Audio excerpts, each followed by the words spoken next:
Dans cette vidéo, je vais te donner le conseil ultime que je donnerai à tout étudiant de santé publique qui fait dans la recherche, qui est en année de recherche, qui est en année de présenter son mémoire de santé publique. Parce que j'estime que c'est le conseil fondamental pour toute personne qui décide de faire des études en santé publique.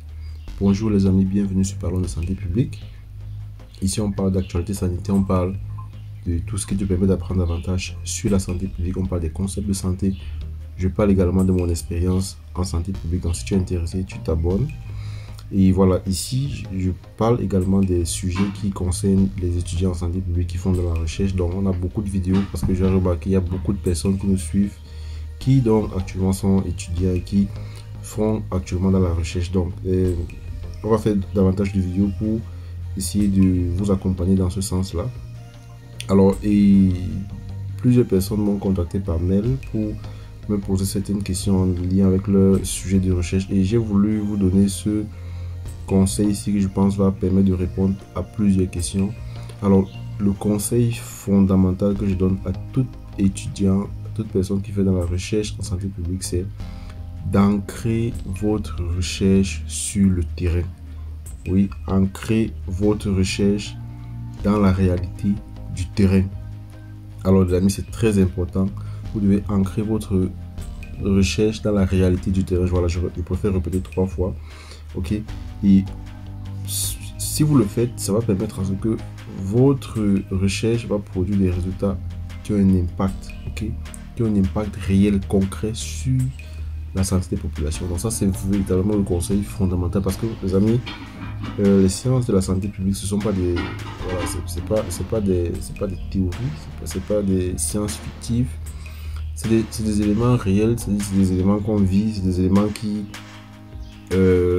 qu'on observe, okay, qui ont un impact réel sur la santé des personnes. Donc, si vous faites dans la santé publique, normalement, vous devez avoir un impact. Okay, votre travail doit avoir un impact. Votre travail doit découler de ce qui est véritablement observé sur le terrain. Donc, les amis, je trouve que c'est très important que si vous êtes étudiant en santé publique et vous décidez de faire des études, vous puissiez prendre cela très en considération. Alors, pourquoi est-ce que je considère ce conseil comme ultime et vu tous les éléments qu'il englobe? Déjà, la première chose que je vais évoquer avec vous, c'est lié à la pertinence et l'impact de votre travail, comme je disais.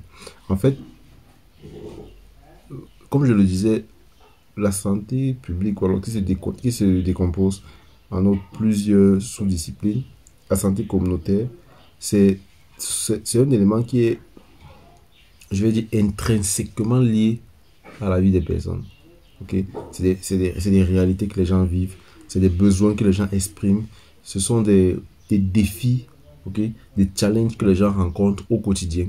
Et la recherche que vous voulez donc faire ne doit pas être déconnectée de ces réalités quotidiennes que les gens vivent. C'est-à-dire, lorsque vous devez parler de votre sujet aux personnes, okay, pris dans la population, ils doivent se retrouver dans ce que vous dites, ok? Ils ne doivent pas se dire, voilà, c'est juste pour des gens qui ont fait de l'école, c'est juste pour des gens qui sont, voilà, qui sont à l'université. Non, ça ne va nous apporter rien. Comme, voilà, quand vous avez ce contact-là avec des membres de la population, vous avez vraiment le sentiment voilà, d'apporter quelque chose de plus. Donc, c'est très important, les amis. Vous devez essayer de comprendre quels sont les problèmes concrets, ok? Quels sont les problèmes concrets que les gens vivent. Et là, vous devez être proche des gens, vous devez discuter avec des gens. Donc, c'est très important de prendre cela en considération, les amis, parce que vous ne devez pas simplement faire votre recherche juste pour des fins de graduation, de diplomation et tout. Vous devez faire votre recherche vraiment parce que vous faites la meilleure discipline qui puisse exister au monde. Et donc, vous devez chercher le maximum à ce que votre recherche ait un impact. Ok, et ça, c'est très important. Alors, lorsque je le parle également, il y a un autre élément qui intervient, c'est la collaboration et l'engagement des communautés avec lesquelles, ou alors pour lesquelles vous allez faire votre recherche. Alors, pourquoi est-ce que je parle de ça? C'est parce que vous devez vous impliquer avec les personnes qui vont bénéficier de cette recherche-là. Ok, elles doivent savoir déjà que vous faites ces recherches-là, vous devez travailler avec elles, vous devez rechercher est-ce qu'il y a des organisations à base communautaire, est-ce qu'il y a des ONG qui seraient intéressées par cette thématique, par ce champ de recherche que vous voulez approcher. Et donc, les chercher, discuter avec eux, ok, et voir des mécanismes de collaboration. Et voilà, parce que c'est des expertises, ok, des savoirs qui sont connus, qui sont détenus par ces organisations-là, qui sont des sources inestimables pour vous.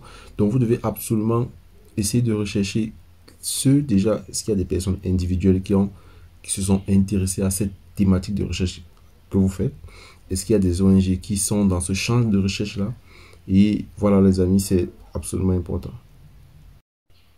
Un autre élément important que vous devez prendre en considération, c'est d'allier méthodologie au service de la pertinence de votre travail.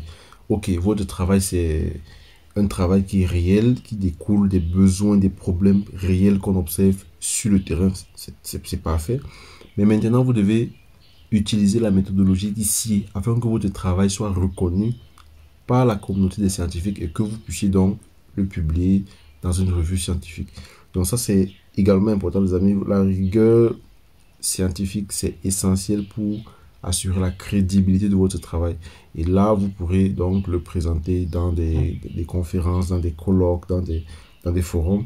Et ne laissez pas la complexité méthodologique éclipser la saveur de votre recherche. Ok, vous devez choisir des méthodes qui sont véritablement adaptées aux questions, au contexte, okay, et assurer que vos résultats seront interprétables et utilisables. Donc, ça, c'est des éléments importants à observer, les amis.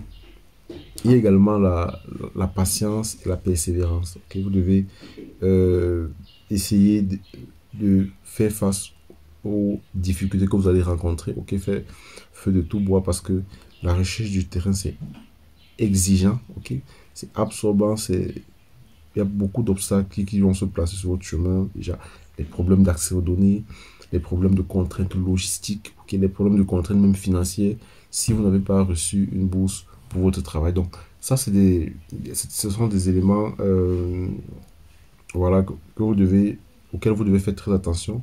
Ok, être persévérant. Ok, et donc, le dernier élément que je peux ajouter par rapport à ça, c'est la communication. Ok, essayer d'avoir une bonne communication et discuter avec les décideurs, avec les professionnels de la santé. Ok, essayez de développer vos compétences en communication scientifique parce que ça va vous aider à vulgariser les résultats de votre recherche.